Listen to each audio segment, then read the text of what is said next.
Get ready with me while I tell you why one of my bridesmaids is no longer going to be in my wedding because of communication issues. So for the story, we'll call her Vanessa, and I've known Vanessa since elementary school, but in middle school, she actually ended up moving 3 hours away, and even though we couldn't hang out, we still stayed in contact. So I told her, hey, if you're ever in town, please let me know. I really want to hang out. She's like, okay. So fast forward to October of 2021, she reaches out to me and she's like, hey, I'm in town. Would you like to grab a coffee? I was like, sure. We end up going to this coffee shop and we're there for like 5 hours. We both decided we had a lot of fun and we were definitely going to do this again. And so for the next year and a half, I tried to make plans with Vanessa and every single time they would fall through. Because either one of three things would happen. First thing, she just wouldn't answer. Second, she'd give me an excuse, but not reschedule the date. So let's say I was like, hey, you want to hang out Saturday? She'd be like, no, I'm busy. Instead of being like, no, I can hang out Sunday though. Or number three, we'd be in the middle of planning something and she'd just disappear. So after a while, I realized that maybe she just doesn't want to hang out, which I wish she would have just been honest with me if she didn't, but whatever, I digress. And I just kind of stepped back. Well, fast forward to January of 2023. So last January, I texted her and I said, hey, my birthday's coming up. It's my 21st birthday. I really want you to be there. It's in February. Would you be able to go? And she goes, oh, when is it? And I said, that's the best part because I know you're so busy. I want you to pick the weekend so you can 100% go. She told me that, oh my gosh, that sounds so exciting. I'm free the 24th and the 25th. So I said, great. So I immediately made a group chat with a few of my friends and Vanessa. And I said, hey, my 21st birthday is going to be on the 24th, the 25th of February. It's a month away. Let me know if you can go. And everybody was like, yeah, we can go. So for the next 3 weeks, I'm sending texts just to this group chat being like, hey, what do you guys want to do? Just trying to figure out details. And I realized that everybody's responding except for Vanessa. So it's now a week before my birthday and I still haven't heard anything from her since the initial text. And so I'm like, I'll just text her. So I text her separately and I'm like, hey, I haven't heard anything from you in a minute. I just want to make sure you're still going to my birthday. And she goes, hang on, I'm at work. And I'm like, oh, I'm so sorry. And then she just doesn't say anything for the rest of the day and just doesn't text me back. So the next day, I'm like, hey, I just want to make sure you're still going. It would mean a lot if you were still going, blah, blah, blah. And she goes, oh, I found out a few weeks ago that one of my family members is coming to town and I'm not going to make it. And I was like, I did tell you about this a month ago. And she goes, I know, but they don't come to town very often. I hope you have fun though. And I just responded with, okay, well, thanks for letting me know. And she goes, but we can 100% hang out this summer. And I said, okay. Did she try to reach out? No, not once. And I didn't try to reach out because I knew the plans would just fall through. So now fast forward to August of 2023. She reaches out to me and she's like, hey, I'm free this fall. I was wondering if you want to hang out. And I was like, yeah, I'm free in October. Let's do something. Do you want to come down or do you want me to drive up? And she's like, you can drive up. My parents would love to see you.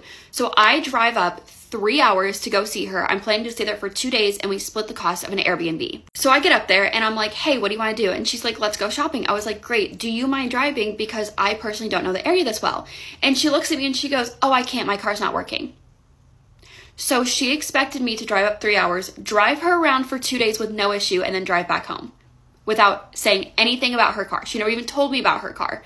And so I was just like, oh, okay, because I'm a pushover and I'm not going to say anything. And obviously it was upsetting, but I wasn't going to say anything because I was going to be with her for 2 days and I didn't want to make it awkward. So while we were there, we went to the mall and then we went to Target twice. Once for dinner, once for snacks, okay?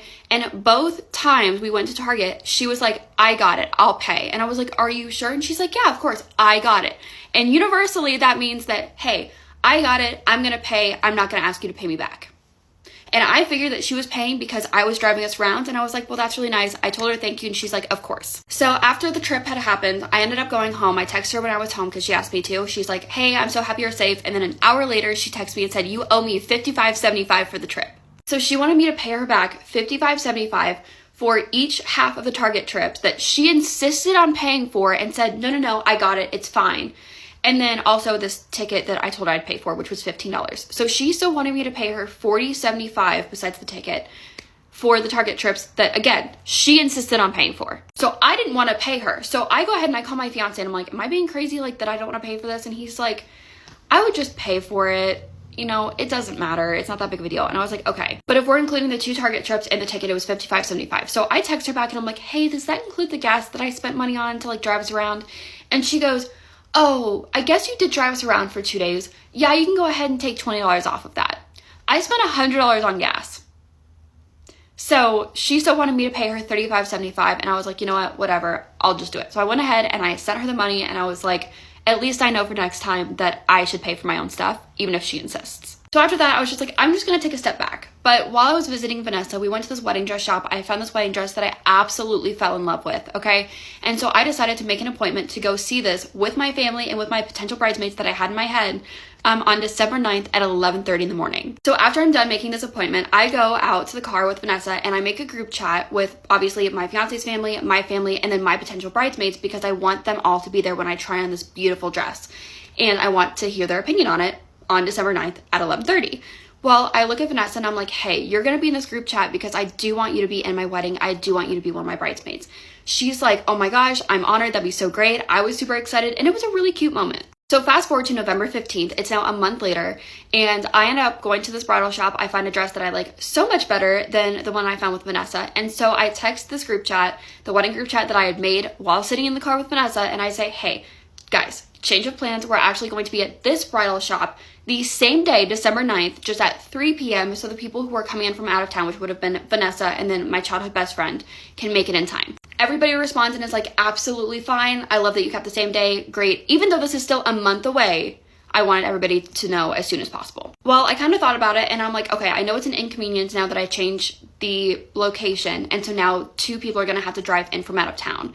So I go ahead and I make a group chat with my childhood best friend, Zoe, love her to death, and then Vanessa, and I say, hey, I know you guys are driving in from out of town. I know it's an inconvenience. Even though it's still a month away, I want to make sure you guys are not inconvenienced in the slightest. So I'm willing to host a sleepover at my dad's or my mom's and, you know, have you guys stay the night so that you don't have to scramble trying to figure out where to stay. My childhood best friend was like, absolutely sounds great. Don't care where we stay as long as like we're hanging out with you. Can't wait. Of course, I don't hear anything from Vanessa. So then on November 16th, I see that Vanessa's active on Instagram and I'm like, hey, did you see my text? I hear nothing. November 17th, I send her a text. Hey, did you see my text? Nothing. November 18th, I send her a text. Nothing. So I decided to call her on November 18th and I'm like, hey, and I left a really nice message. I was like, hey, I just haven't heard from you. I know you're super busy all the time and probably can't answer your phone. I just want to make sure that you're still planning on going to this thing because it would mean a lot and I really need you there. She immediately answers my text after I called her and says, yes, I've seen your 3 texts. I've been really busy. I'll answer when I can. And really, I just need like a yes, a no, or a, hey, I saw your text. You know, can I have a few days to think about it? Totally fine. I just needed some form of communication from her because, again, communication is an issue. So I responded with, okay, ... I completely understand you're busy. I get it, but I'm just trying to get a head count and I hadn't gotten any response from you, so I'm just trying to make sure you saw my text. And she goes, look, I've been completely busy and honestly, I was trying to scramble and figure out if I could even drive down or not, and it doesn't look like I'm going to be able to, but please send me pictures of your dress. So I responded with, okay, thanks for letting me know. And then I was really, really pissed off, but I didn't send this text. I waited a few hours until I calmed down a little bit. And then I had said, look, if my 3 texts bothered you that much, I'm just going to go ahead and take you out of the wedding group chat. Like, I really don't want to be bombarding you with wedding texts if my 3 texts bothered you. Yeah, it was a little bit petty, but like, it was deserved. I'm thinking that she'll at least like respond or say something, but nope, she didn't. And I unfriended her on everything. And I was just like, that was it. Until January 6th of this year, where she texted me a long apology about how she was really sorry. She shouldn't have responded like that. You know, she just had a lot going on in her life, which is her excuse every single time. And how she understands that she's not part of my wedding anymore, but she wishes me the best and blah, blah, blah. And don't get me wrong, I do appreciate that she sent me a text and, you know, it gave me a little bit of closure. I did want to send her a really long text telling her that I was really upset with how that went down and how everything went down. But honestly, I'm not going to put my energy into someone who doesn't deserve it. And I saw her text come through and I kind of waited, I think 30 or 40 minutes. And then I responded with, thanks for the apology. I wish you the best. I didn't say I forgave her. I didn't say anything. She had wished me a happy new year. I didn't say it back because I was like, I'm just going to say these 2 things and then end it. But yeah, that's what ended up happening. She's blocked on everything, or I've unfriended her on everything. So I don't know. I'm not going to put energy into someone who doesn't deserve it. It's 2024.